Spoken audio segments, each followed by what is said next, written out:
아, 오늘도 별일 없이 지나갔네. 67세 이병호 가명 씨는 매일 아침 눈을 뜨면 이런 생각을 한대요. 퇴직하기 전에는 60만 되면 자동으로 눈이 떠지고 출근 준비를 하면서 하루 일정과 거래처 미팅 내용을 머릿속에서 수십 번씩 되뇌곤 했죠. 그런데 이제는 알람 없이도 눈은 떠지는데 더 이상 가야 할 곳도 오늘 안에 처리해야 할 급한 일도 없습니다. 처음엔 이런 삶이 너무 좋았대요. 아무도 자신을 재촉하지 않고 실적 압박도 없고 팀장님 눈치 볼 필요도 없으니까요. 그런데 그 좋음은 2달을 넘기지 못했답니다. 어느 날부터는 달력에 표시해 놓은 약속도 없고 전화를 걸 사람도 없고 자꾸만 TV만 보게 되는 자신이 낯설어지기 시작했거든요.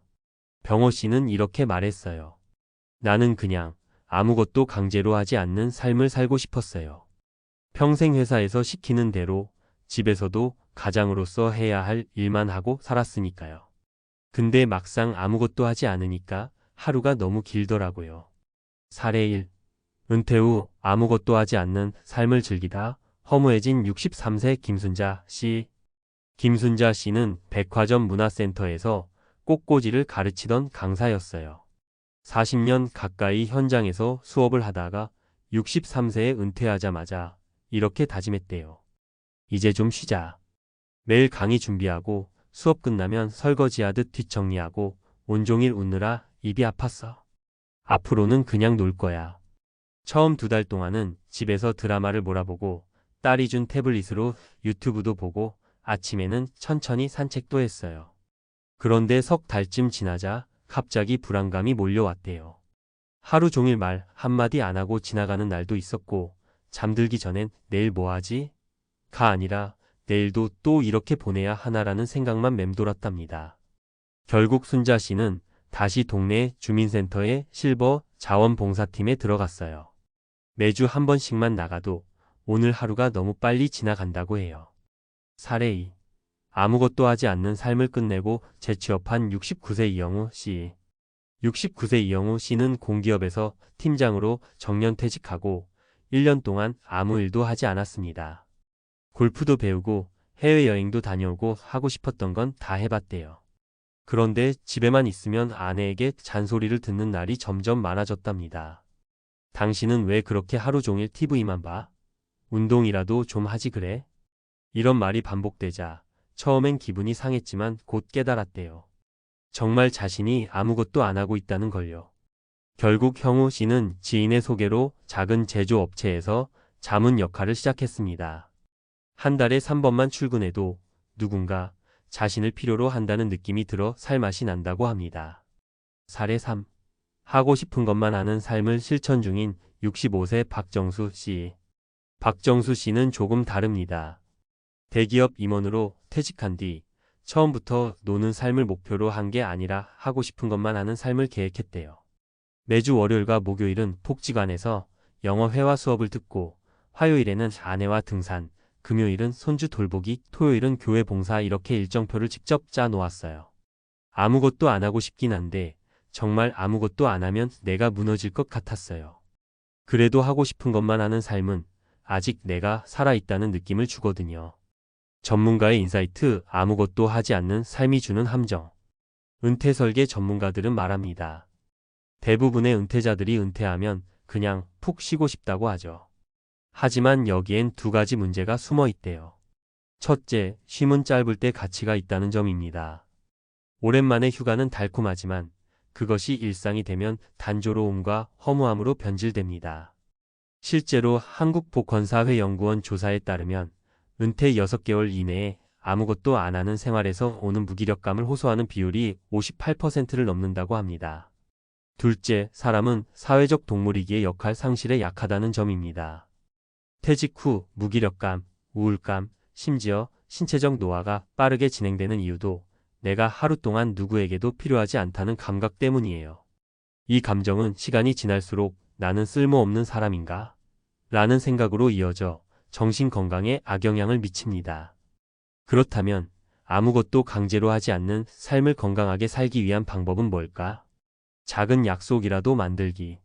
매일 같은 시간에 일어나 산책하기, 동네 도서관에 가서 신문 보기처럼 작은 일정이라도 정해두면 하루가 목적 있는 삶으로 변합니다. 나만의 루틴을 만드는 것. 시간표를 군대식으로 빡빡하게 짤 필요는 없지만 월수금은 수영장, 화목은 복지관 강좌 같은 식으로 스스로 규칙을 정하면 생활 리듬이 무너지지 않습니다. 사회적 역할 유지하기. 봉사활동, 손주 돌보기, 지인 모임 주최 등 어떤 형태로든 나를 필요로 하는 자리를 만들어두면 자존감이 유지됩니다. 마무리. 당신도 이런 삶을 꿈꾸고 있지 않나요? 나는 그냥 아무것도 안 하고 살고 싶어. 평생 일만 했으니 이젠 쉬고 싶어. 아마 당신도, 그리고 당신 주변의 은퇴를 앞둔 누군가도 이렇게 말하고 있을 거예요. 그런데 한 번만 더 생각해 보세요. 아무것도 강제로 하지 않는 삶은 달콤해 보이지만 매일 똑같이 흘러가는 시간 속에서 당신을 무너뜨릴 수도 있습니다. 중요한 건 억지로 하는 일이 아니라 스스로 선택한 일을 매일 조금씩이라도 만들어가는 거예요. 그게 진짜 후회 없는 은퇴 후의 자유 아닐까요? 앞서 이야기한 아무것도 강제로 하지 않는 삶의 함정과 그 현실적 문제들을 바탕으로 이제 좀 더 구체적이고 실용적인 전문가 관점의 내용을 이어서 말씀드릴게요. 먼저 은퇴 후 아무것도 하지 않는 삶에서 벗어나 건강하고 만족스러운 노후를 보내려면 의도적 생활 설계가 반드시 필요합니다. 이게 무슨 말이냐면 그냥 시간이 흐르도록 내버려 두는 게 아니라 내가 원하는 방식으로 하루를 구성하는 것을 말해요. 그래야 삶의 활력과 목적이 생기고 정신적, 신체적 건강 모두 지킬 수 있거든요. 구체적인 사례와 팁. 시간표 짜기부터 시작하기. 우리가 흔히 노는 삶을 이야기할 때 막연하게 쉬자, 아무것도 안 하자라고 생각하잖아요. 그런데 막상 아무런 계획 없이 하루를 보내면 시간이 너무 길게 느껴지고 우울감도 찾아옵니다. 전문가들은 은퇴 초기부터 자신만의 루틴을 만드는 걸 권장해요. 예를 들어 66세 정남 씨는 매일 아침 7시에 일어나 30분간 집 근처 공원을 산책하는 걸 습관으로 만들었대요. 산책 후에는 좋아하는 차를 마시며 신문을 읽죠. 그리고 오후에는 온라인 서예 강좌에 참여합니다.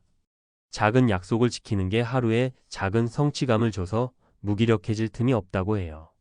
이렇게 일상을 미리 계획해두면 내가 오늘 해야 할 일이 있다고 느껴서 집중력과 행복감이 올라갑니다. 사회적 관계 유지의 중요성.